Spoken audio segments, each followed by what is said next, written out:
पनि अब बुढो भइयो, अब त्यति सकिन्न। अनि छोराहरू पनि 2 भाइ छुटेर गइसके। अनि 2 भाइ छन्, एउटा पनि पढ्दा इन्डिया गएको छ, त्यो पनि त्यस्तै अलि पैसा खासै कमाएको छैन।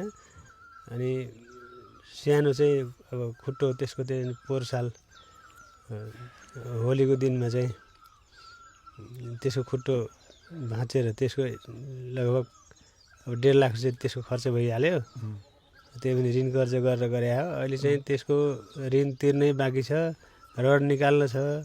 धेरै दुःखी छौँ हामी होइन। छोरीले केही गरेपछि हामीलाई केही सहयोग मिल्थ्यो कि भन्ने आशा एकदमै छ हामीलाई। त्यही त अब घरमा यदि धेरै दुःख छ होइन। कान्छो छोरा है खुट्टा भाँचिएको, कान्छो छोरा खुट्टा भाँचिएर खोचाङ खुट्टा खोच्याउँदै हिँड्छन् बिचरा। खुट्टामा रड रहेछ, रड निकाल्न पहिले नै डाक्टरले भनिसकेको, तर उहाँहरूले पैसा नभएर रड निकाल्नु भएको रहेछ। बुवा हेर्नुहोस्, तपाईँले खसी बेच्नु पर्दैन, खसी पनि बेच्नु पर्दैन, ऋण काट्नु पनि पर्दैन। तपाईँको छोरीलाई 1 रुपियाँ पनि खर्च लाग्दैन, कहीँ कतै पनि तपाईँको छोरीको खर्च हुँदैन, तपाईँहरूको खर्च हुँदैन। म काठमाडौँ लगेर गीत रेकर्ड गराएर गायिका बनाएर पठाउँछु तपाईँको छोरीलाई। ल तपाईँलाई धेरै धन्यवाद छ। तपाईँलाई धेरै शुभकामना। तपाईँ छोरीलाई पनि, तपाईँलाई पनि, तपाईँहरू सफलतामा पुग्नुहोस्, तपाईँको नाम चलोस्, त्यही नै मेरो आशा र मनमा चिन्तन त्यही रहनेछ। तपाईँहरूको सधैँ खुसी हुनुहोस्, सधैँ चाहिँ तपाईँहरूलाई राम्रो बाटोमा, नराम्रो बाटोमा नजानु होला, राम्रो बाटो पक्ड्नु होला, सधैँ राम्रै हुनेछ। हस्, हुन्छ बुवा।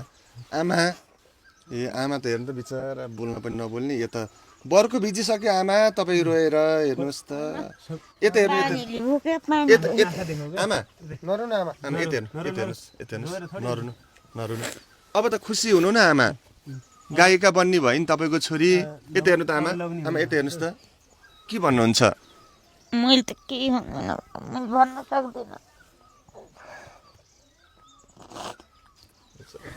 आमा भन्ने चिज यस्तो चिज हो नि, जो मुखले बोलेर केही भन्दैन, तर मनमा यति पीडा भक्कानिरहेको हुन्छ, मनले सबै चिज बोलिरहेको हुन्छ। उता फर्केर नबोली रुनु भएको छ बिचरा।